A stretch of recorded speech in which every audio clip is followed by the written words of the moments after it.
Que a paz e a graça de nosso Senhor Jesus Cristo esteja com você, meu querido irmão, minha querida irmã. Eu me chamo Gilmar Reis, seja bem-vindo ao canal Firmado na Palavra. Hoje nós estamos iniciando mais um trimestre de estudos nas lições bíblicas de adultos da CPAD.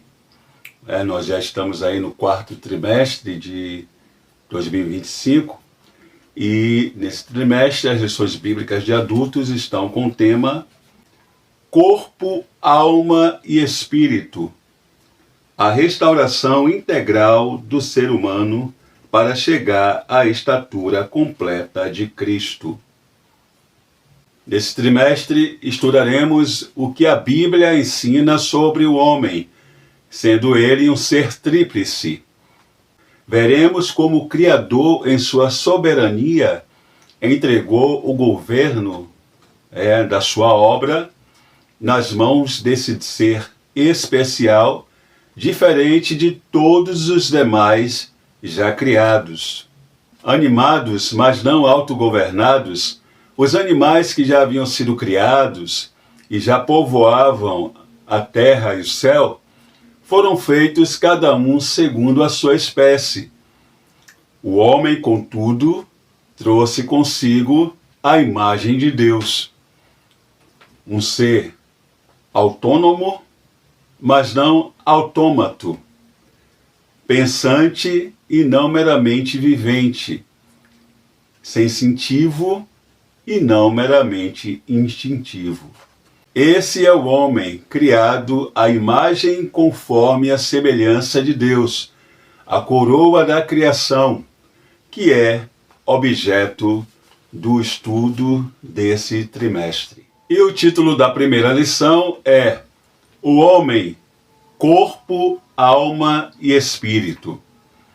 E o texto áudio da lição está lá em 1 Tessalonicenses, capítulo 5, versículo 23, que diz assim: E o mesmo Deus de paz vos santifique em tudo, e todo o vosso espírito e alma e corpo sejam plenamente conservados, irrepreensíveis para a vinda de nosso Senhor Jesus Cristo.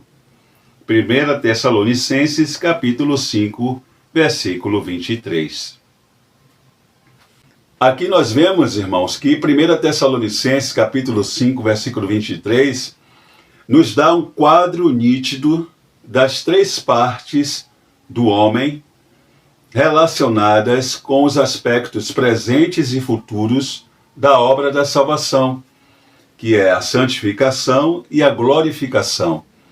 Porque nós vemos que o apóstolo Paulo, ele intercede para que o Deus de paz santifique o nosso corpo, alma e espírito, mantendo-os irrepreensíveis para a vinda do nosso Senhor Jesus Cristo. Então nós vamos ver que essa passagem aqui é uma das mais explícitas entre as epístolas do Novo Testamento sobre a questão da antropologia bíblica, principalmente no que tange a visão tricotômica do homem.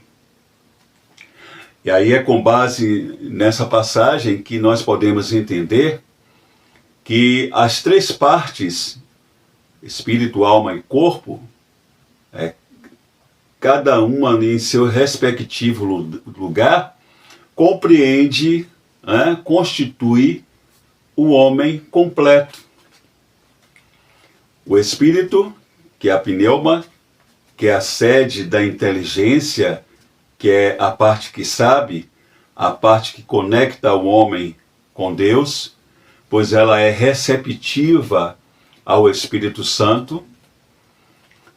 A psique, a alma, que é a sede das afeições, das emoções, da vontade, é a parte onde o homem toma conhecimento de si, da sua existência, da sua identidade.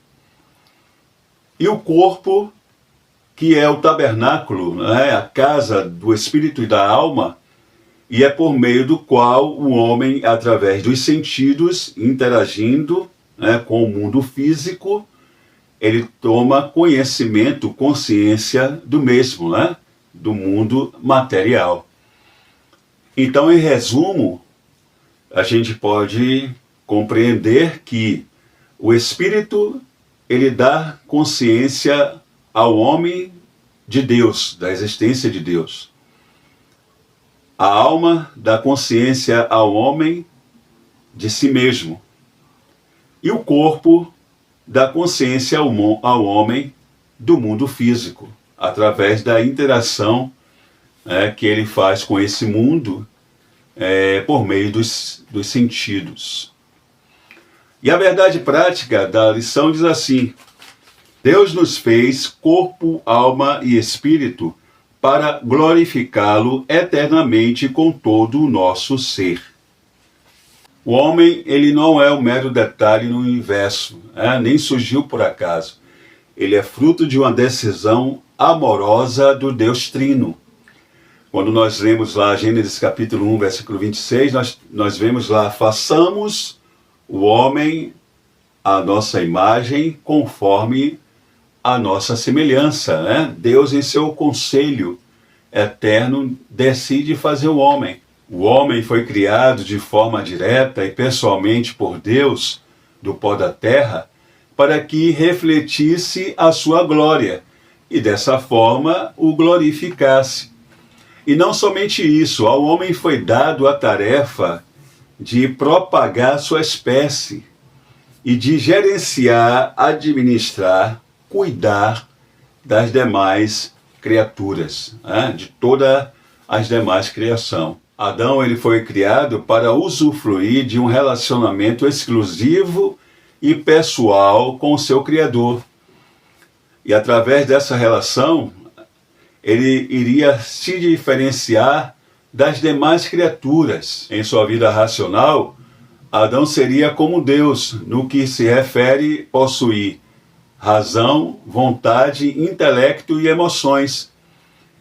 Por outro lado, na sua vida moral, ele refletiria o Criador em bondade e pureza. Ou seja, ele seria perfeito. Agora, como um ser criado, estaria suscetível à tentação.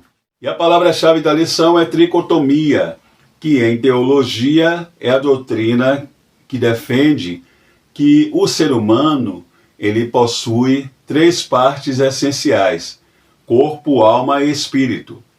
Nós sabemos que o homem ele é constituído de uma parte imaterial e outra material. E a tricotomia ela pega a parte imaterial do homem e divide em duas, que é a alma e o espírito, de modo que, somando com o corpo, o homem é visto como ser tripartido. E uma das passagens bíblicas, além de 1 Tessalonicenses capítulo 5, versículo 23, que norteia para esse entendimento, para essa visão, é Hebreus capítulo 4, versículo 12, que diz assim: porque a palavra de Deus é viva e eficaz, é mais penetrante do que qualquer espada de dois gumes, e penetra até a divisão da alma e do espírito, e das juntas e medulas, e é apta para discernir os pensamentos e intenções do coração.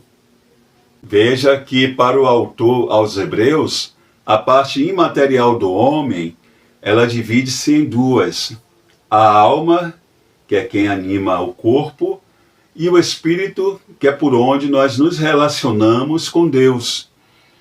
E só quem pode penetrar no ponto dessa divisão é a palavra de Deus, que é viva e eficaz. E o texto bíblico em classe está em duas perícopes.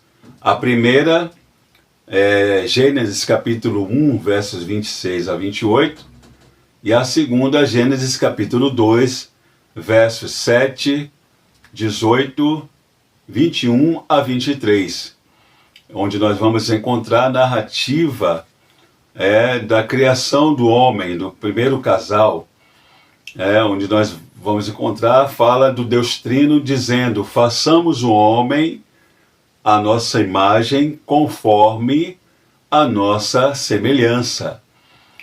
E o que seria essa imagem e semelhança?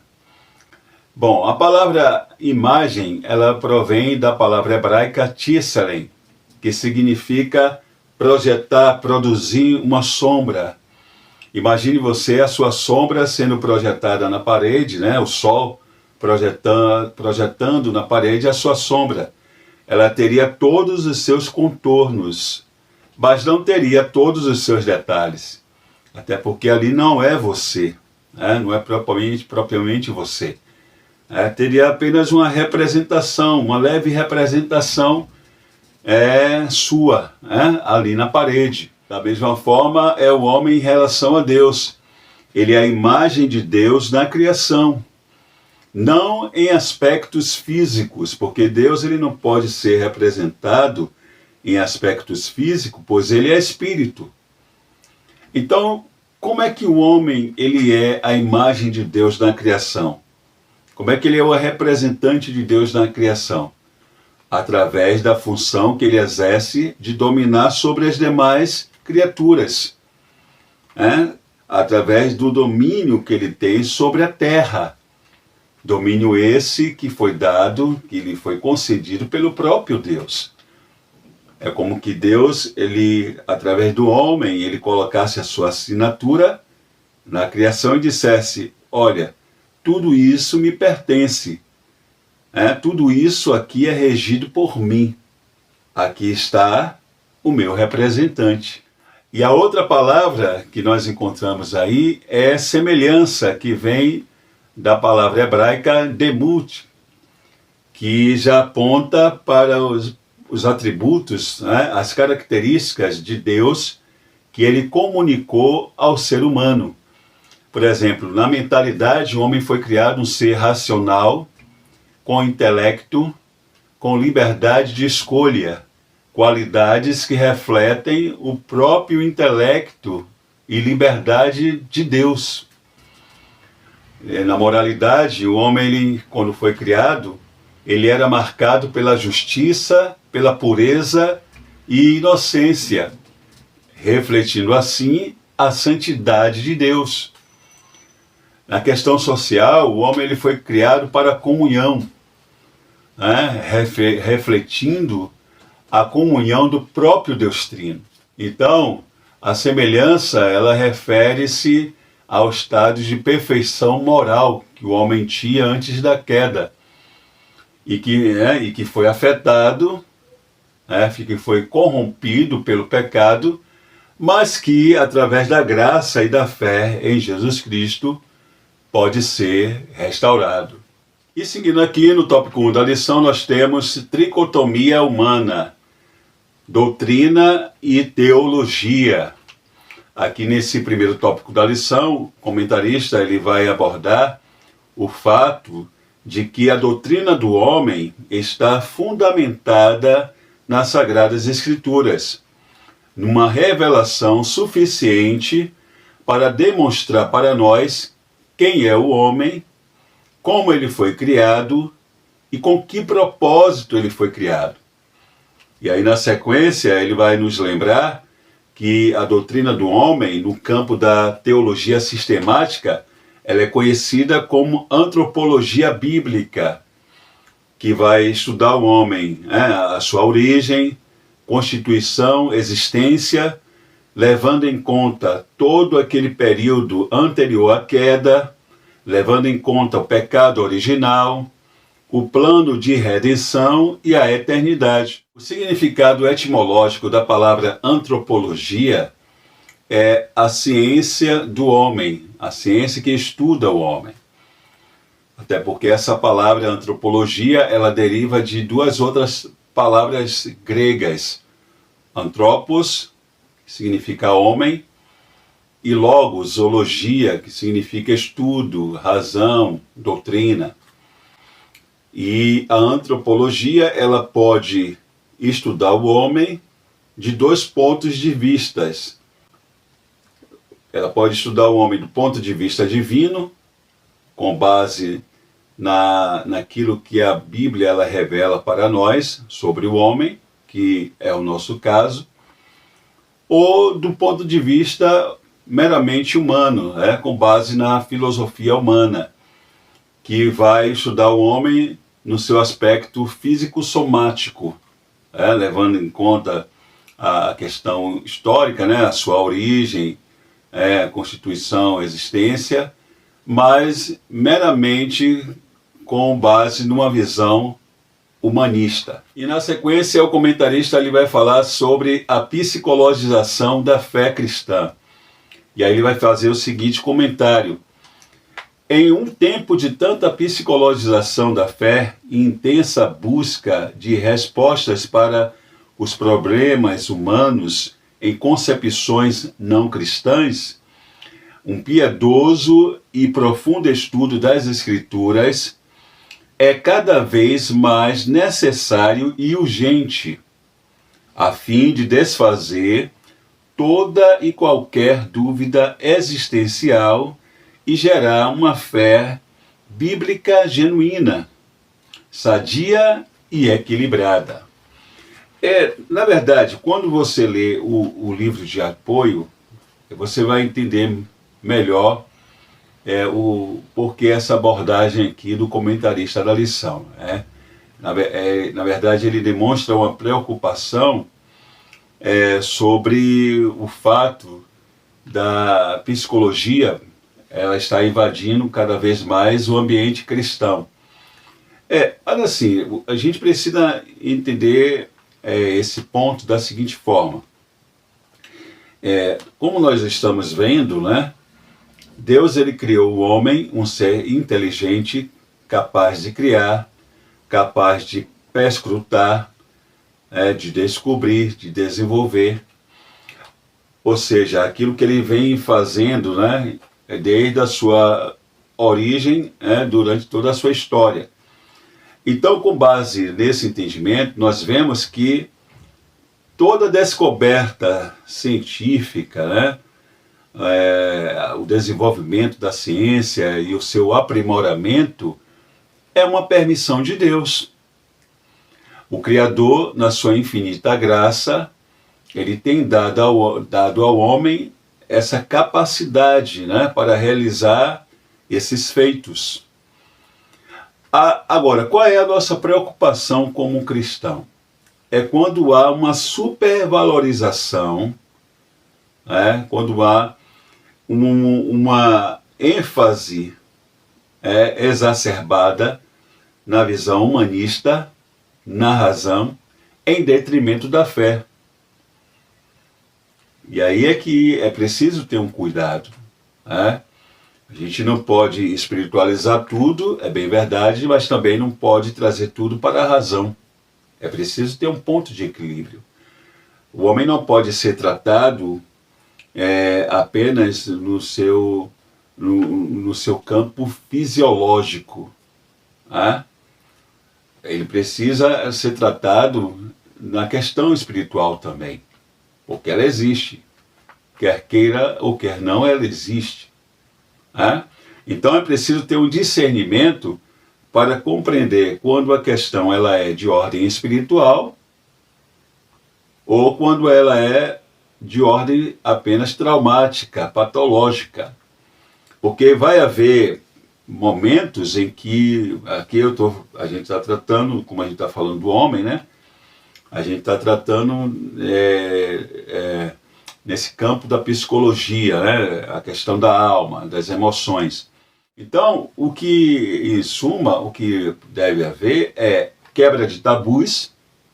O cristão não deve achar que ele nunca deve ir procurar em nenhuma hipótese um profissional em psicologia, em psiquiatria, não. Vai ter momentos que você já conversou com o seu pastor, já teve todo um acompanhamento, mas o problema emocional persiste, a mudança de comportamento ela persiste, então é claro que a intervenção de um profissional nessa área vai ser necessária.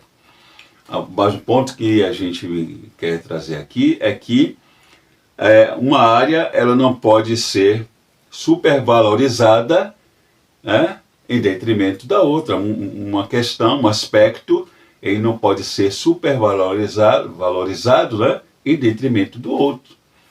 Por quê?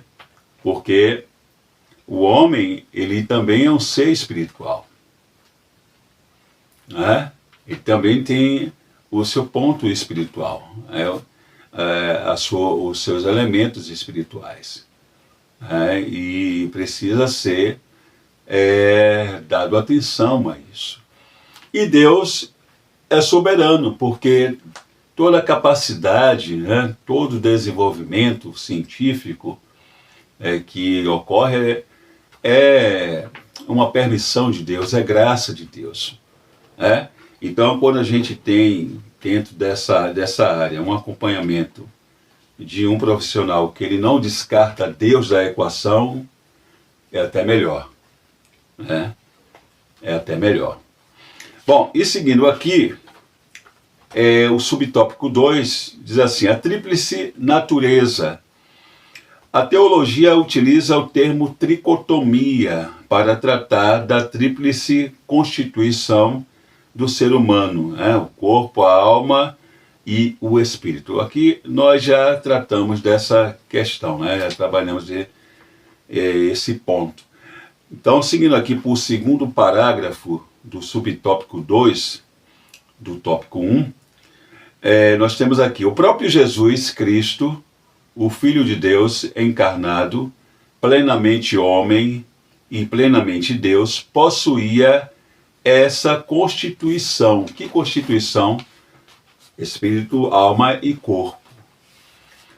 Quando nós lemos lá Filipenses capítulo 2, versos 5 a 8, o apóstolo Paulo, ele vai nos dizer que Jesus, ele não teve por usurpação o seu igual a Deus, mas tomou a forma de homem.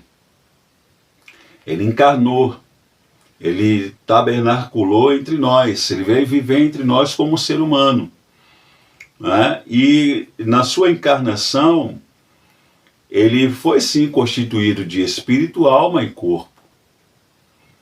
Nós vemos que Jesus, ele havia uma necessidade de Jesus orar para fortalecer o seu espírito. Jesus ele necessitou da ação do Espírito Santo como homem. Passagens bíblicas mostram Jesus chorando por causa de Jerusalém, angustiando-se. Jesus ele experimentou a vulnerabilidade humana. Jesus sentiu cansaço, porque ele, nesse corpo vulnerável à ação do tempo, submetido à ação das leis da natureza, ele sentiu a vulnerabilidade que nós sentíamos nesse corpo. Lá em João capítulo 4, aquela passagem ali da mulher samaritana, diz que ele sentou ali no poço de Jacó porque estava cansado. Então Jesus sentiu a vulnerabilidade desse corpo. Ele sentiu tristeza, ele teve emoções, sentiu alegria, como homem.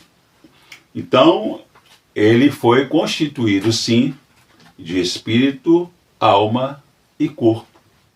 E na sequência, o comentarista ele vai abordar o processo formativo que Deus, o Criador, usou para constituir o homem de uma combinação única, a partir do elemento físico, o pó da terra, dando assim a ele a sua natureza material, e a partir do sopro de vida, concedendo a ele a sua natureza espiritual. Assim o homem, ele se torna um ser vivente diferente dos demais. Por exemplo, os anjos são diferentes dos homens, pois eles não possuem um corpo material.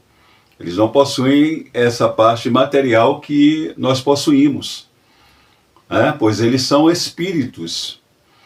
É o que nos assegura a palavra de Deus quando nós lemos passagens, por exemplo, como Salmos, capítulo 33, versículo 6, que vai dizer assim: Pela palavra do Senhor foram feitos os céus e todo o exército deles, pelo Espírito da sua boca. Ou seja, o exército aqui está se referindo aos anjos, que foram feitos pelo Espírito da boca de Deus. Outra passagem também que confirma isso que nós estamos dizendo é Hebreus capítulo 1, versículo 13 e 14, que diz assim: E qual dos anjos disse jamais: Assenta-te à minha destra, até que ponhas os teus inimigos por escabelo de teus pés? Não são, porventura, todos eles espíritos ministradores? Não são todos eles espíritos ministradores, enviados para servir a favor daqueles que hão de herdar a salvação? Então os anjos, eles são espíritos, eles não foram formados, como homem, que possui uma parte material, que possui natureza material e espiritual. Já os animais, eles não possuem o elemento imaterial que o homem possui, ou seja, o espírito e a alma. Os animais não tiveram o fôlego de vida soprado em seus narizes. Eles foram criados pela palavra. Por isso que a alma do animal, que na verdade é a sua própria vida, se esvai com ele. Quando ele morre, tudo se finda. Ele não tem que enfrentar uma eternidade como o homem tem. Na sequência, o comentarista da lição vai chamar a nossa atenção para o termo em hebraico, vida, ou rai, que nós encontramos ali em Gênesis capítulo 2, versículo 7, e que está no plural, rain, possibilitando que aquela expressão fôlego de vida seja traduzido como fôlego de vidas, indicando assim a vida espiritual e biológica, ou material, que o homem possui. E no tópico 2 da lição nós temos a distinção entre alma e espírito, onde em primeiro momento, no subtópico 1, o comentarista ele vai fazer a distinção da palavra alma em hebraico, nefesh, e do grego psique, salientando que essa palavra alma é uma palavra polissêmica, Ela acontece 755 vezes somente no Antigo Testamento. Só para a gente lembrar, uma palavra polissêmica é aquela palavra, aquele vocábulo que tem vários significados e o seu significado em determinado texto só é identificado quando nós levamos em conta o contexto. Quando nós levamos em conta o contexto, aí sim nós identificamos o seu significado naquele texto. Por exemplo, quando nós vamos lá para Ezequiel capítulo 18, versículo 20, continuando aqui com a palavra alma, um texto bastante conhecido, nós temos lá: a alma que pecar, essa morrerá. O filho não levará a maldade do pai, nem o pai levará a maldade do filho. A justiça do justo ficará sobre ele, e a impiedade do ímpio cairá sobre ele. Então, se você for e ler todo o contexto em que esse versículo está inserido, você vai ver que a palavra alma lá não está se referindo à sede das nossas emoções, mas sim a cada indivíduo, a cada pessoa. A alma, a pessoa, o indivíduo que pecar, esse morrerá. Ele será responsável pelo seu próprio pecado. No subtópico 2 nós temos a palavra espírito, do hebraico ruá e do grego pneuma. Zacarias capítulo 12, versículo 1, vai dizer para nós que é Deus que forma o espírito no homem, que é a sede da inteligência, né, como nós já vimos, e é por meio do qual nós podemos ter comunhão com Deus. Romanos capítulo 8, versículo 16, diz que o mesmo Espírito, falando do Espírito de Deus, testifica com o nosso espírito que somos filhos de Deus, porque é por meio do espírito humano que o homem pode ter conhecimento, entender as coisas espirituais. Né? Lembrando que o espírito, juntamente com a alma, ele compõe essa parte imaterial do homem, que na linguagem paulina é tida como homem interior, em contraste com o homem exterior, fazendo aí referência ao corpo, que, por sua vez, se relaciona, né, a parte material do homem, que se relaciona com o mundo físico através dos sentidos, né, da visão, do olfato, do paladar, do tato, né, da audição, por meio do qual o homem ele toma conhecimento, né, consciência, como nós já falamos, do mundo e das coisas e dos seres ao seu redor. Bom, e seguindo aqui nós vamos falar da interação que há entre essas três dimensões, espírito, alma e corpo. Subtópico 1, aqui do tópico 3, vai tratar sobre o corpo, afetos e somatização. O comentarista ele inicia abordando o fato de que os atributos da alma eles são manifestos por meio do corpo. A vontade, os desejos, as emoções são manifestas por meio do corpo. Nós só podemos saber se alguém está feliz, qual é o desejo daquela pessoa, qual é o seu estado de espírito, através da sua afeição, através das suas palavras, daquilo que ele expressa por meio do corpo. E, na sequência, o comentarista também ele vai nos lembrar que no Antigo Testamento a palavra coração ela é muito usada como sinônimo de alma, do hebraico leb e do grego cardia, como foi traduzida pela Septuaginta. A palavra coração é usada e é aplicada pelo hebraico tanto no sentido físico, se referindo ao órgão, como metafórico. Por exemplo, no sentido físico, nós podemos conferir lá em Gênesis capítulo 18, versículo 5.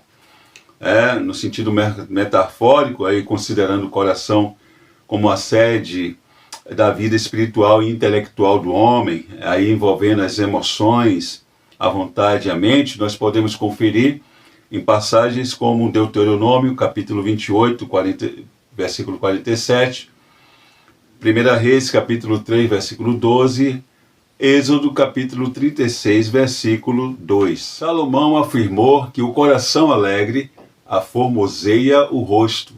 Ou seja, se você está bem, sua mente está saudável, está bem, isso vai se refletir na sua face. Em outras palavras, se seu interior está bem, isso vai se manifestar no seu exterior. Provérbios capítulo 15, versículo 13. O coração com saúde traz vida na carne, ou seja, a mente saudável traz bem-estar para o corpo. Então a gente vê que Salomão já falava dessa interação que há entre o homem interior e o homem exterior, entre a mente e o corpo. E aí, avançando aqui, o comentarista vai falar que justamente porque há essa interação entre a mente e o corpo, essa interligação profunda, é que surgiu aquilo que ficou conhecido como doenças psicossomáticas, que são aquelas doenças que se manifestam no corpo, mas que têm a sua origem na alma. São doenças, na verdade, da alma, e que são manifestas no corpo. Tem pessoas que sentem dores de cabeça, sentem dores até em membros do corpo, mas que quando se vai investigar, sentem dores estomacais, que quando se vai investigar, nesses lugares não há nenhuma anomalia. A anomalia é proveniente, na verdade, na mente. O problema é psíquico. São as doenças psicossomáticas. E que, segundo os especialistas, os seus diagnósticos são complexos e multifatoriais, porque são vários fatores que podem acarretar, desenvolver esse tipo de doenças da mente, emocionais no indivíduo. Por exemplo, ela pode ser oriunda de um estresse crônico, de uma ansiedade, de uma depressão, de um trauma do passado, e aí entra também questões de pecados não confessados, e aí a pessoa está sobre aquela pressão, aquela opressão todo o tempo. É por isso que aí entra aquela questão que nós já tratamos durante o vídeo, que doenças como essas da alma, elas precisam ser tratadas com equilíbrio, porque muitas das vezes vai precisar da ajuda tanto pastoral como do profissional. É por isso que deve ser quebrado tabus. O cristão, ele nunca pode achar que ele não irá precisar de ir a um psicólogo, a um psicanalista. Nós já falamos sobre isso, porque existe essas questões, esse tipo de doenças, que podem ter a sua origem simplesmente em traumas, em questões patológicas, fisiológicas, como também espirituais,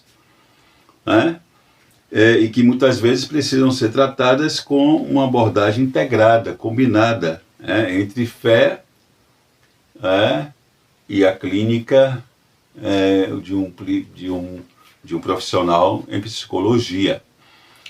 E aí, seguindo aqui, o comentarista ele vai falar sobre equilíbrio e saúde, aqui tratando mais da questão do cuidado com o corpo, porque da mesma forma como doenças na mente afetam o corpo, doenças no nosso corpo acabam afetando a nossa mente. Aí a gente precisa entender que o nosso corpo ele é templo do Espírito Santo, ele precisa de cuidados, exercícios, comer com moderação, até porque a glutonaria é pecado, porque pode você comer demasiadamente e também saber se alimentar de forma saudável, é algo que você está cuidando e prevenindo também de desencadear problemas emocionais, porque pessoas que começam a ter sobrepeso, desenvolver doenças cardíacas,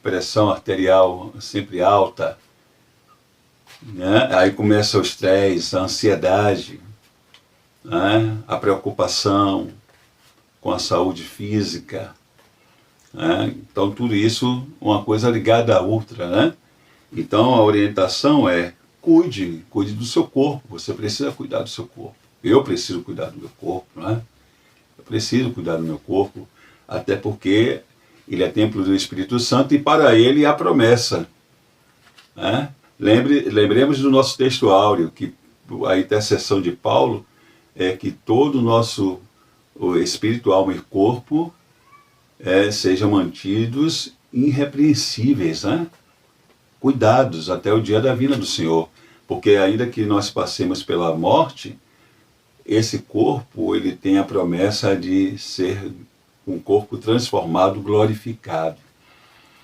Então precisamos cuidar da nossa saúde física. Aí, avançando aqui, ele vai falar sobre a questão do cuidado com as palavras, a língua, esse instrumento, esse membro que pode tanto derrubar como levantar, tanto pode dar vida como matar. As palavras ela têm um poder tremendo, E quando a gente não tem unção, quando a gente não sabe discernir, por exemplo, críticas, a gente pode ser afetado por palavras, por críticas que na verdade não tem nenhuma intenção de ajudar a melhorar aquilo que nós já desenvolvemos. Às vezes é um talento, é um dom que você já desenvolve e alguém, por não ter esse dom ou por não ter coragem, até tem, mas não desenvolve, não se empenha em desenvolver, vê você se empenhando, aí traz uma palavra, uma crítica que não é construtiva, é destrutiva. E muitas das vezes tem pessoas que se deixam levar, paralisa, fica triste com isso, não quer mais fazer. E não, querido, é aí que entra a questão da fé, da oração, da comunhão com Deus, porque a gente precisa se colocar aos pés do Senhor. A gente tem certeza do nosso chamado, você tem certeza do seu chamado, então não dê atenção para essas palavras que alguém tem dito para você e que o Espírito Santo já discerniu, já lhe deu discernimento, que o objetivo é lhe parar. Quando vem aquelas críticas que é para o seu aprimoramento, para o meu aprimoramento, são bem-vindas. E a gente percebe, quando alguém diz, olha, você tem cantado bem, tem tocado bem, tem pregado bem, mas precisa melhorar nisso, precisa melhorar naquilo, a sua coordenação, a sua liderança. Deus tem lhe abençoado, você é um bom coordenador, mas você precisa melhorar nisso, melhorar naquilo. É bem-vindo. Agora, quando a pessoa diz, olha, isso você está no lugar errado, o seu chamado não é esse, a gente precisa ter muito cuidado, Por outro lado, tem a questão também de contar seus segredos, de falar demais, de contar os seus planos para todas as pessoas, achar que todo mundo é o seu amigo, todos esses cuidados. E por que isso tem a ver com o espiritual em corpo? Porque as consequências podem trazer o quê? Tristeza, depressão, angústia, aí pode vir também desenvolver doenças psicossomáticas. Tudo está ligado, Olha o que Provérbios capítulo 18, versículo 7 diz: a boca do tolo é a sua própria destruição, e os seus lábios um laço para a sua alma. Pessoas que falam demais, Conversa com muitos, conta seus planos, e depois isso acarreta problema para você. Eu gostaria de terminar o vídeo de hoje, a lição de hoje, lendo um conselho que o apóstolo Paulo deixa para nós e que tem tudo a ver com o nosso assunto, porque ali ele fala sobre como devemos alimentar a nossa alma, a sede das nossas emoções, que está lá em Filipenses capítulo 4, versículo 8, quando ele diz assim: quanto ao mais, irmãos, tudo que é verdadeiro, tudo que é honesto, tudo que é justo, tudo que é puro, tudo que é amável, tudo que é de boa fama, se alguma virtude há, e se há algum louvor, nisso pensai.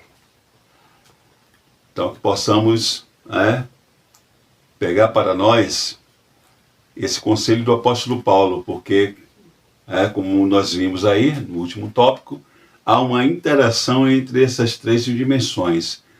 Se a gente observa o que está sendo falado aqui nesse versículo 8, nós alimentando a nossa alma com tudo aquilo que é bom, louvável a Deus, honesto, puro, tudo aquilo que vai nos levar a santificar mais e mais a nossa vida, é claro que o nosso espírito vai estar fortalecido em comunhão com Deus, que vai refletir nos nossos pensamentos, nas nossas emoções, naquilo que nós iremos ter vontade de fazer, que sempre será coisas que vão agradar a Deus, e por fim vai refletir no nosso corpo, nas nossas atitudes, na forma de nós falarmos com o outro, nos caminhos que nós iremos trilhar. Então, que nós possamos tomar para nós esse conselho e assim cuidar do nosso espírito, alma e corpo. Tá bom? Bom, queridos, chegamos ao final de mais um vídeo. Essa foi a primeira lição. Temos aí mais 12 lições pela frente. Se você gostou desse vídeo, deixa aí o seu like, compartilhe aí com seus amigos e se você desejar, se inscreva aí no nosso canal. Tá bom? Que Deus continue abençoando a você, sua família, seu ministério e até a próxima lição.